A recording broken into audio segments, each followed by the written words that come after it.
Now at 10, more Arkansas inmates die from the synthetic drug K2. You should not expect to go to prison and die from a drug overdose. Why can't the state keep deadly drugs out of its prisons? Tonight, our exclusive conversation with the director of the Arkansas Department of Correction. Plus, a second chance for the homeless. But this is definitely a step in the right direction. Tonight, our look at the Bridge to Work program and how it's benefiting some of our most vulnerable. And Sully sits down with the new U of A basketball coach, Eric Musselman. The logo speaks for itself, and that changes the way that you can recruit. His thoughts on the returning Razorbacks. The news starts now.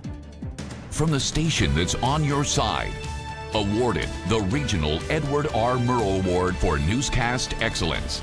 This is Channel 7 News at 10. And good evening. We begin tonight with a topic we have covered all too often in these past few years, the deaths of inmates in Arkansas prisons linked to the synthetic drug K2. And in response, State Prison Director Wendy Kelly agreed to sit down with 7 on Your Side's Jason Peterson for an exclusive interview. Jason joins us to share some of that conversation about the drug problem in our prisons and the efforts to combat it. Yeah, to date, Channel 7 has reviewed 21 state police investigations into the deaths of inmates, almost all of whom died after smoking K2. How the deadly drugs are getting in remains unknown, but what we do know is that the contraband makes life on the inside much more dangerous. This is video of 30-year-old Kevin Shelton 3 days before his death. Sweaty and hallucinating inside a Varner prison isolation cell, Shelton has broken a window and holds a glass knife. He's cut himself and has tried to cut ADC staff. Pepper spray has had no effect. The video ends prior to Shelton being tased 3 times, restrained, and taken to Jefferson County Regional Medical Center. He's returned to his cell later that day, where he would be found dead on May 20th. An autopsy finds bits of a plastic bag in his stomach. It's believed he died days after swallowing a baggie full of methamphetamine. Shelton would have been parole eligible next week.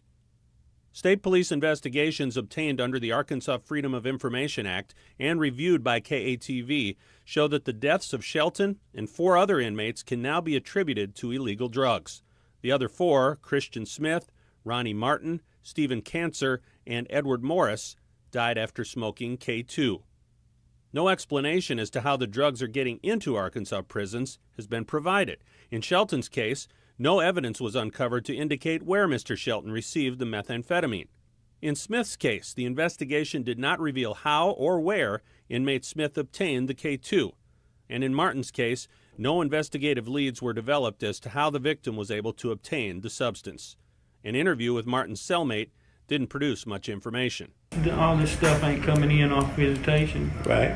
You know. Well, that's why I'm asking you if you think maybe a guard. But as far as me personally knowing, I ain't got a clue. The arrests of 2 men last week in Lee County suggests that dropping contraband like phones, weapons, and drugs near or over the perimeter fences that surround prisons is a popular method of delivery. Inmates or prison employees then recover the drop and sell the items on the inside for major money. Well, our solution is a video solution that sees 180 degrees. Chuck Denton's Little Rock company, Cellular Data Solutions, is providing perimeter security for half of the prisons in South Carolina. We actually had a bust out there in South Carolina where they caught the guy crossing our solution, and they waited 30 minutes for him to walk through the woods to see where he was going to drop the contraband. There's a pipeline, apparently, and they know where to get it, where to drop it, and then it gets into a system that is supposed to be airtight. We asked Department of Correction Director Wendy Kelly how she thinks contraband, especially K2, is getting in. I think it's more of somebody out on the perimeter first, and then I think it is visitors second, and then I think it is staff last. Director Kelly says additional cameras and lighting have been added to help with perimeter security. The ADC has also added technology that prevents drones from flying directly over the prisons. But she says the technology that would help the most would be allowing prisons to jam cell phone signals. I think the prisons will be much safer. It'll be a safer place of work. It'll be a safer place to do your time, because most of these things are coordinated through cell phones. They talk to each other on cell phones, and they talk to people on the outside on cell phones.